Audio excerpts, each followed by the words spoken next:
皆さんこんにちは、かおりです。今日なんですけど、日本人がマレーシア人と結婚してよかったことをテーマに話をしたいと思います。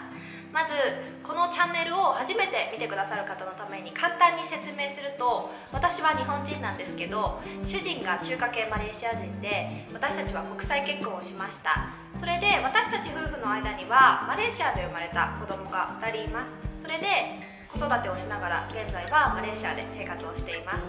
はい、そういう状況なんですけど、今回テーマである日本人がマレーシア人と結婚してよかったことということについてなんですが、まず土台としてマレーシアの方ってすごく子供好きな方が多いなという印象を受けます。もちろん子供の数自体がすごく多いというのもそうなんですけど、結構子供に寛容な方がね多いなというような印象を受けます。はい、どういう場面でそういうことを感じるかというと、子供は元気なのが子供だからという理解を持った方がすごく多くって、私は子供が走り回っていたりとか、嬉しくってキャーって叫んでいるような場面とかでも結構微笑んで見守ってくれる方が多いなという印象を受けます。もちろん周りの人の迷惑になるような行為をしている場合には親がきちんと子供をね叱ったりとか教えたりとかするんですけど、そういう場合を除いてはやっぱり子供はこういうものだから、元気なのが子供だからっていう感じで温かく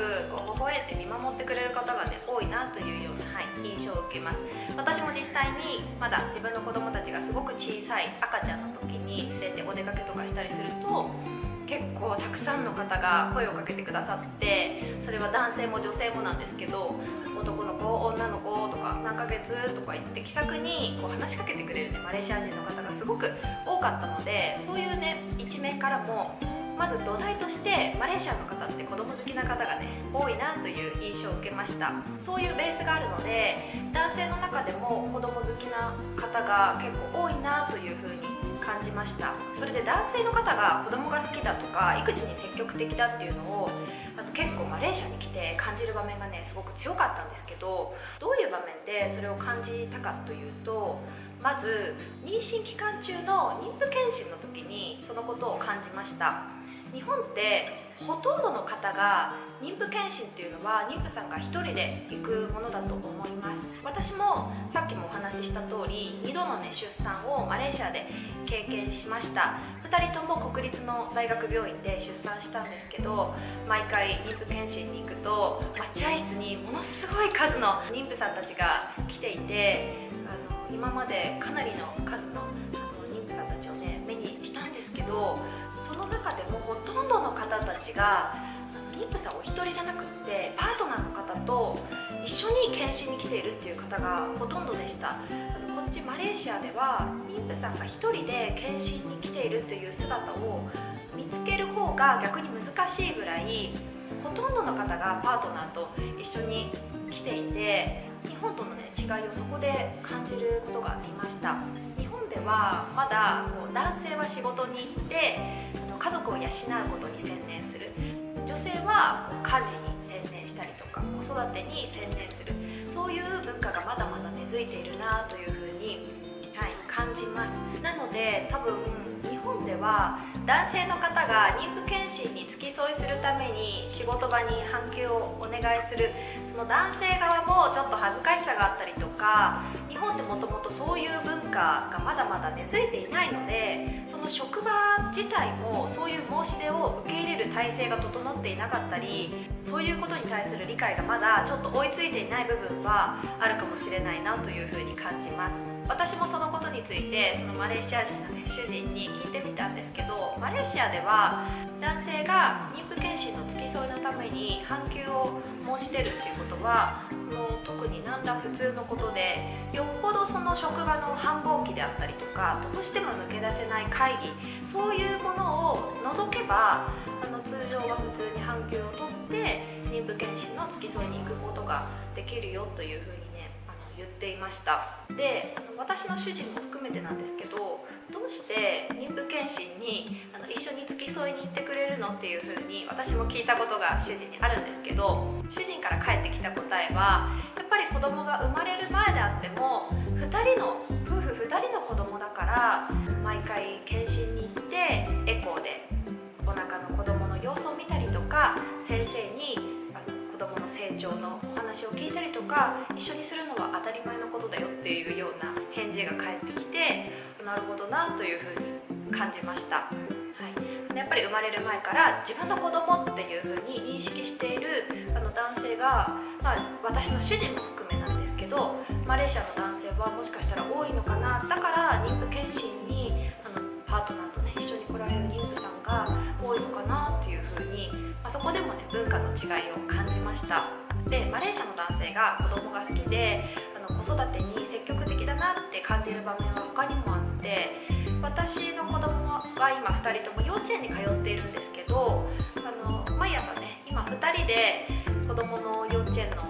送り迎えをしているんですね。でその送り迎えの時に他の園児たちとか親御さんとかね見かける機会がすごく多いんですけど、私たち夫婦以外にも結構家族で子供の送り迎えに行っている家庭がすごく多いなという風な印象を受けます。あとはパパが一人で朝子供を送っている、そんな家庭も1人2人じゃなくって結構な数見かけるので、そういう場面からもマレーシアの男性って結構育児に積極的だなというような一面を垣間見ています。あと日本人の文化としては結構お酒を飲みに行く文化、居酒屋に行って仕事終わりに同僚たちと一杯お酒を飲むっていう文化があるので、結構ご主人で仕事終わりに同僚の方とお酒飲みに行ったりとか、接待で付き合いで仕事の帰りが遅くなるご家庭ってきっとあると思うんですけど、マレーシアって仕事終わりにお酒を飲みに行ったりする文化ってないんですよね、基本的に。マレーシアの方たちはお友達と集まってお話をしたりとか好きなんですけど、でも飲むのはお酒じゃなくってお茶を飲みながら一緒にお話をしたりとかするのをとても好みます。なので基本的に仕事が終わると友達と一緒にお酒を飲みに行くわけではなくって、ほとんどの方がまっすぐ家に帰宅します。なので仕事が終わったら男性もまっすぐ家に帰宅をして一緒に育児に携わったりとか、家のことをねしたりとかする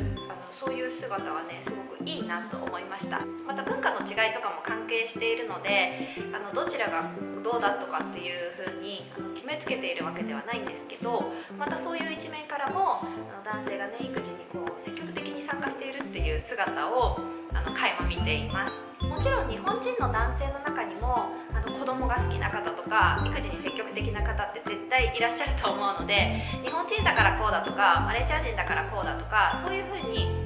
この動画の中で決めつけているわけではないんですけど、主に文化の違いをもとにして話をしています。で今話してきたようなことからやっぱり主人は結構育児に積極的に参加してくれるし、家事は女性がやるもの、仕事は男性がやるもの、そういうような決め事って我が家の中では正直一切なくって、育児も家事も仕事も全部2人でやるものというふうに決めています。でも例えばどちらかが辛くって助けが必要な時は必ず相手にこうしてほしいとか、これを手伝ってほしいとか、具体的にはっきり相手に意思を伝えるようにしています。やっぱり伝えないでなんで助けてくれないんだろうって思っているだけだと相手には一向に伝わらないですし、自分のストレスがただ溜まっていく、疲れも溜まっていくだけなので、お互いに助けてほしい時はどうしてほしいのかを具体的に相手に伝え合うようにはしたいなというふうに思っています。もちろん人間なのでやっぱり育児に対する考え方の違いとか、疲れていてストレスが溜まっている時とかどうしてもあるのでぶつかり合ったりすることもあるんですけど、やっぱり一番大切なのはコミュニケーションかなと思うので、そういう時にはね本当に我慢しないで自分の意思を伝えるようにはしたいなと思っています。結論から言うと、今回は日本人がマレーシア人と結婚してよかったことっていうテーマでお話をしているんですが、日本人だからこれがいいとか、日本人だからこれがダメとか、マレーシア人だからこれがいいとか、何々人だからこれがいいというようなテーマで話をしているわけではなくって、結局のところ、この人だからいいと思って結婚したわけなので、国によって人種によって何か優劣をつけている動画ではないっていうことはご理解いただきたいです。今回は文化の違いとかを交えながら、私私がそのマレーシア人の主人と結婚して、改めて良かったなって思うことについてシェアしました。これまで他にも日本人とマレーシア人の文化の違いであったりとか面白いトピックについていろいろ話をしている、動画があるので、概要欄にその以前作った動画のリンクも貼っておくので、もし気になるっていう方はね、他の動画も下の方から見てみてください。ということで今日もご視聴いただきありがとうございました。ではまた次の動画でお会いしましょう。さようなら。